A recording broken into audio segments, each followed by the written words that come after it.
Chapter 15, The Crickets. The crickets sang in the grasses. They sang the song of summer's ending, a sad, monotonous song. Summer is over and gone, they say, over and gone, over and gone. Summer is dying, dying. The crickets felt it was their duty to warn everybody that summertime cannot last forever. Even on the most beautiful days in the whole year, the days when summer is changing into fall, the crickets spread the rumor of sadness and change. Everybody heard the song of the crickets. Avery and Fern Arable heard it as they walked the dusty road. They knew that school would soon begin again. The young geese heard it and knew that they would never be little goslings again. Charlotte heard it and knew that she hadn't much time left. Mrs. Zuckerman, at work in the kitchen, heard the crickets, and a sadness came over her too. Another summer gone, she sighed. Lurvy, at work building a crate for Wilbur, heard the song and knew it was time to dig potatoes. Summer is over and gone, repeated the crickets. How many nights till frost, sang the crickets. Goodbye, summer, goodbye, goodbye.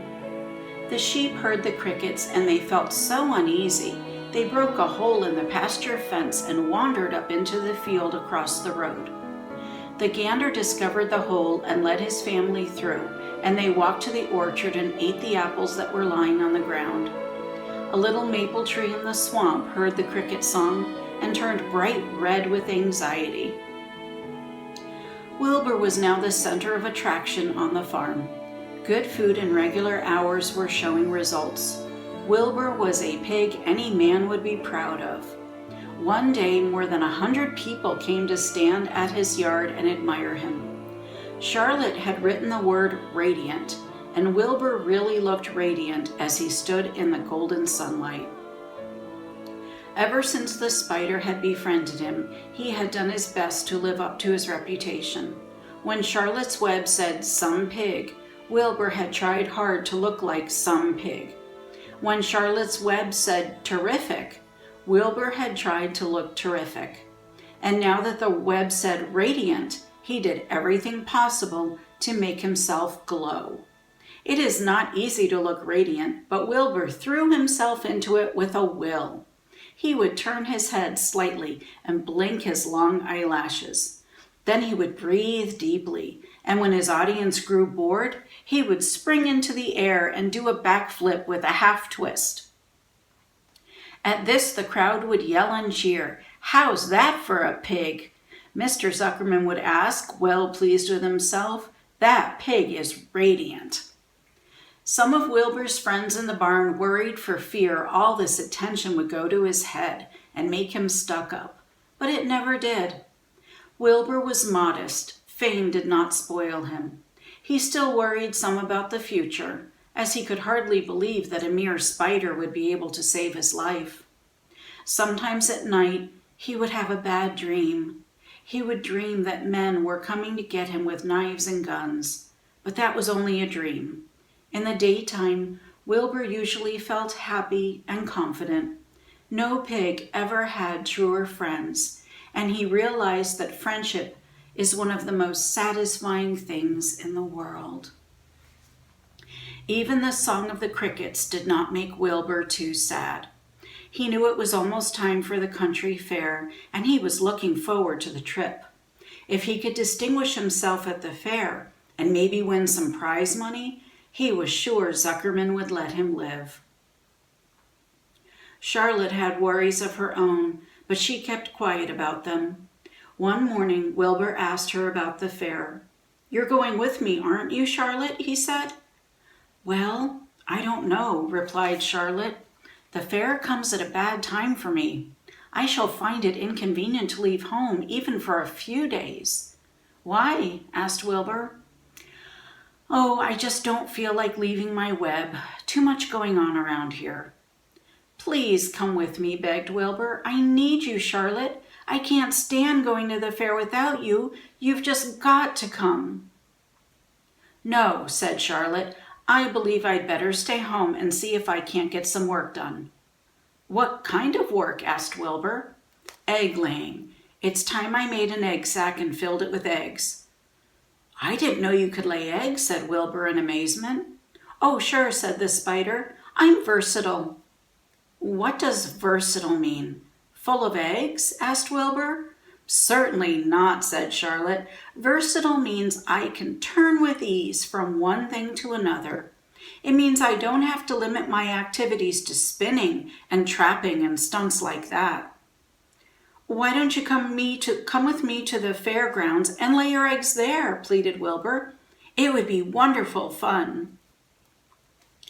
Charlotte gave her web a twitch and moodily watched it sway. "I'm afraid not," she said. "You don't know the first thing about egg laying, Wilbur. I can't arrange my family duties to suit the management of the county fair. When I get ready to lay eggs, I have to lay eggs, fair or no fair. However, I don't want you to worry about it. You might lose weight. We'll leave it this way. I'll come to the fair if I possibly can." "Oh, good," said Wilbur. "I knew you wouldn't forsake me just when I need you the most." All that day, Wilbur stayed inside, taking life easy in the straw. Charlotte rested and ate a grasshopper. She knew that she couldn't help Wilbur much longer. In a few days, she would have to drop everything and build the beautiful little sack that would hold her eggs. And that's the end of chapter 15.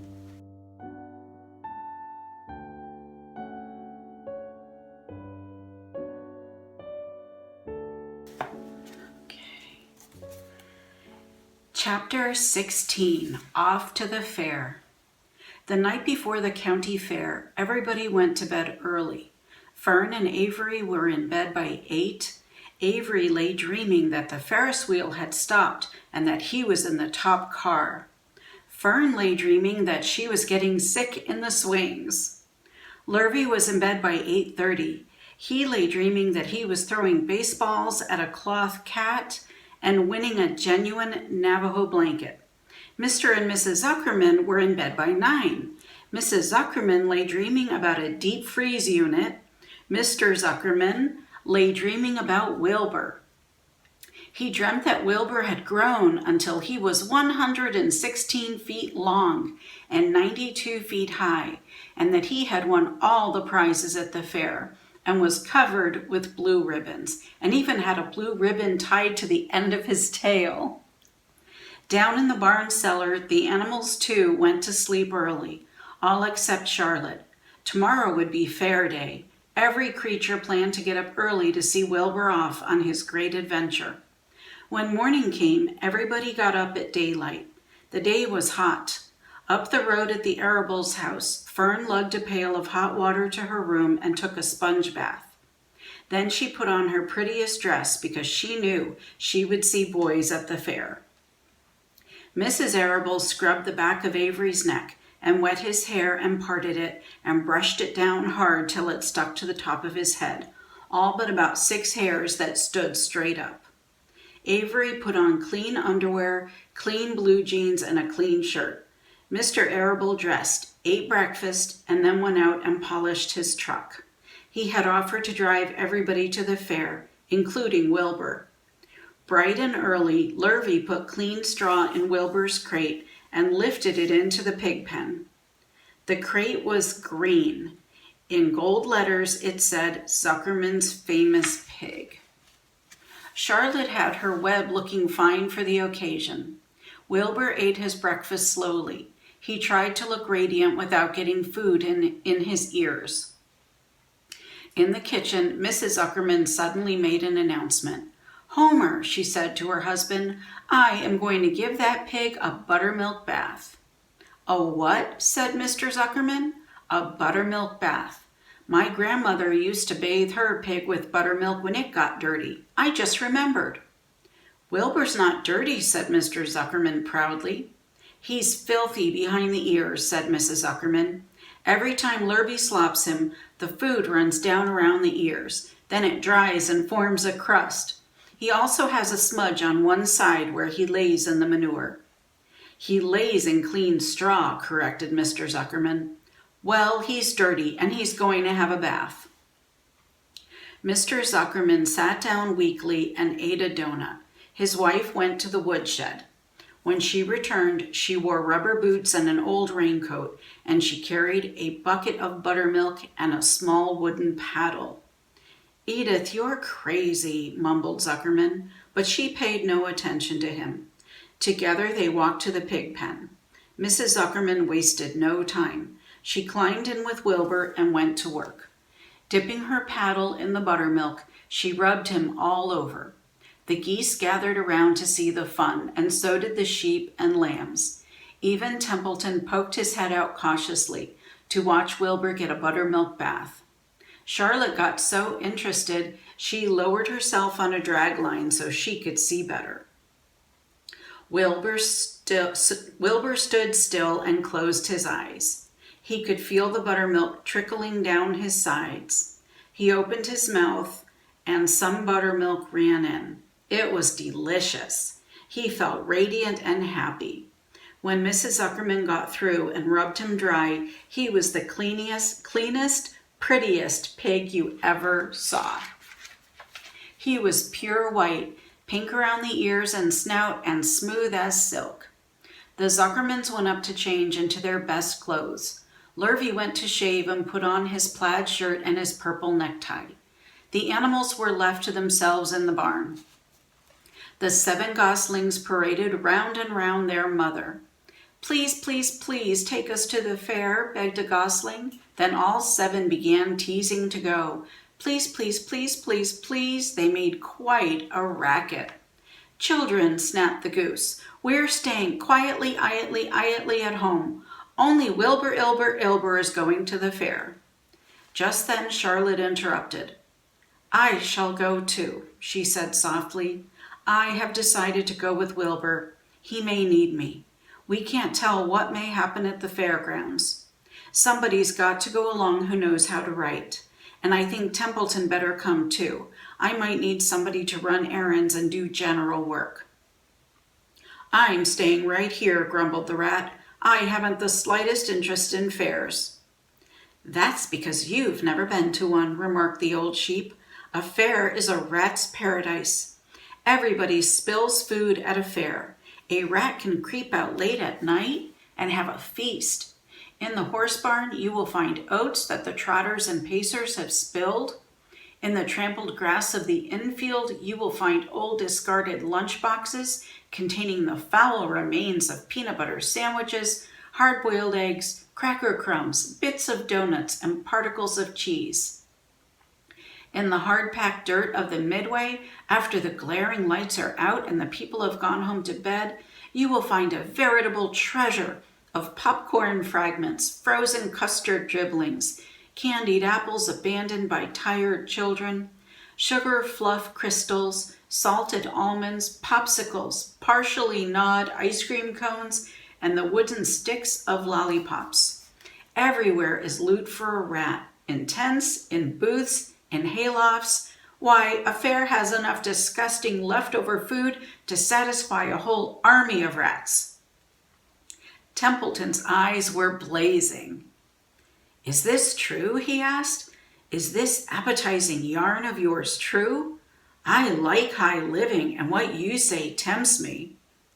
"It is true," said the old sheep. "Go to the fair, Templeton. You will find that the conditions at a fair will surpass your wildest dreams.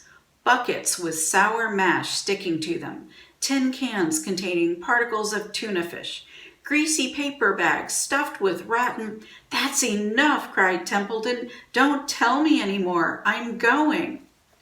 "Good," said Charlotte, winking at the old sheep.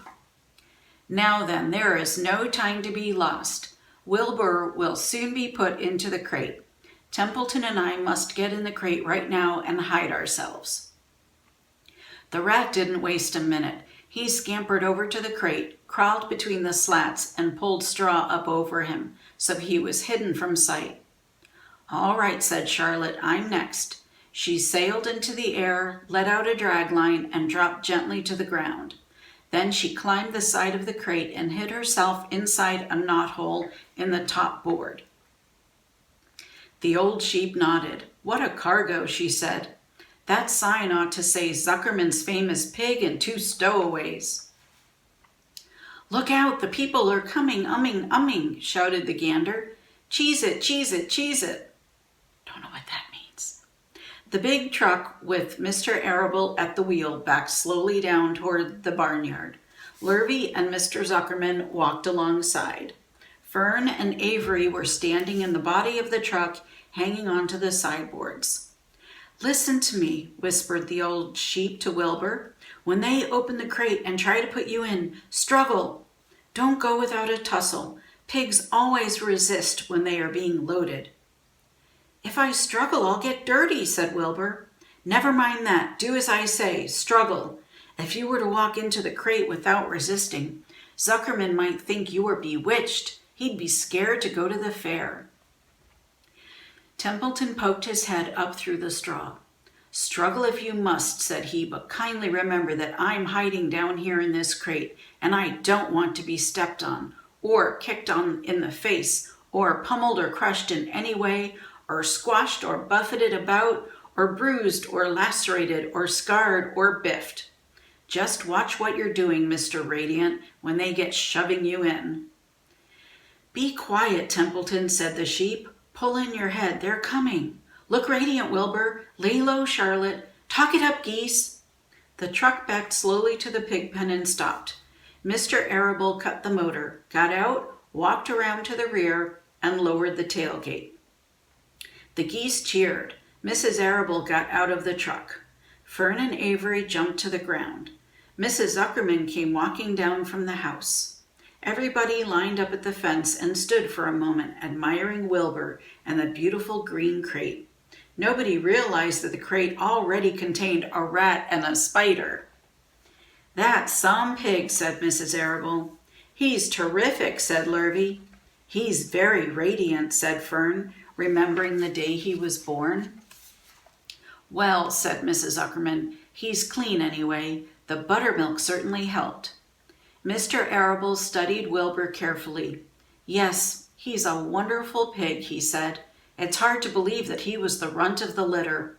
You'll get some extra good ham and bacon, however, Homer, when it comes time to kill that pig." Oh my gosh. Wilbur heard these words and his faint heart almost stopped. "I think I'm going to faint," he whispered to the old sheep who was watching. "Kneel down," whispered the old sheep. "Let the blood rush to your head." Wilbur sank to his knees, all radiance gone, his eyes closed. "Look," screamed Fern, "he's fading away." "Hey, watch me," yelled Avery, crawling on all fours into the crate. "I'm a pig, I'm a pig." Avery's foot touched Templeton under the straw. "What a mess," thought the rat. "What fantastic creatures boys are. Why did I let myself in for this?" The geese saw Avery in the crate and cheered. "Avery, you get out of that crate this instant," commanded his mother. "What do you think you are?" "I'm a pig," cried Avery, tossing handfuls of straw into the air. "Oink, oink, oink." Oh my gosh. "The truck is rolling away, Papa," said Fern. The truck, with no one at the wheel, had started to roll downhill. Mr. Arable dashed to the driver's seat and pulled on the emergency brake. The truck stopped. The geese cheered. Charlotte crouched and made herself as small as possible in the knothole so Avery wouldn't see her. "Come out at once," cried Mrs. Arable. Avery crawled out of the crate on hands and knees, making faces at Wilbur. Wilbur fainted away. "Oh my gosh, the pig has passed out," said Mrs. Zuckerman. "Throw water on him." "Throw buttermilk," suggested Avery. The geese cheered. Lurvy ran for a pail of water. Fern climbed into the pen and knelt by Wilbur's side. "It's sunstroke," said Zuckerman. "The heat is too much for him." "Maybe he's dead," said Avery. "Come out of that pig pen immediately," cried Mrs. Arable. Avery obeyed his mother and climbed into the back of the truck so he could see better. Lurvy returned with cold water and dashed it on Wilbur. "Throw some on me," cried Avery. "I'm hot too." "Oh, keep quiet," hollered Fern. "Keep quiet." Her eyes were brimming with tears. Wilbur, feeling the cold water, came to. He rose slowly to his feet while the geese cheered. Oh my goodness. "He's up," said Mr. Arable. "I guess there's nothing wrong with him." "I'm hungry," said Avery. "I want a candied apple." "Wilbur's all right now," said Fern. "We can start. I want to take a ride in the Ferris wheel." Mr. Zuckerman and Mr. Arable and Lurvy grabbed the pig and pushed him headfirst toward the crate. Wilbur began to struggle. The harder the men pushed, the harder he held back. Avery jumped down and joined the men. Wilbur kicked and thrashed and grunted. "Nothing wrong with this pig," said Mr. Zuckerman cheerfully, pressing his knee against Wilbur's behind. "All together now, boys. Shove!" With a final heave, they jammed him into the crate. The geese cheered. Lurvy nailed some boards across the end, so Wilbur couldn't back out. Then, using all their strength, the men picked up the crate and heaved it aboard the truck. They did not know that under the straw was a rat, and inside a knothole was a big gray spider. They saw only a pig. "Everybody in," called Mr. Arable. He started the motor. The ladies climbed in beside him. Mr. Zuckerman and Lurvy and Fern and Avery rode in back, hanging onto the sideboards. The truck began to move ahead. The geese cheered. The children answered their cheer, and away went everybody to the fair. And that's the end of chapter 16.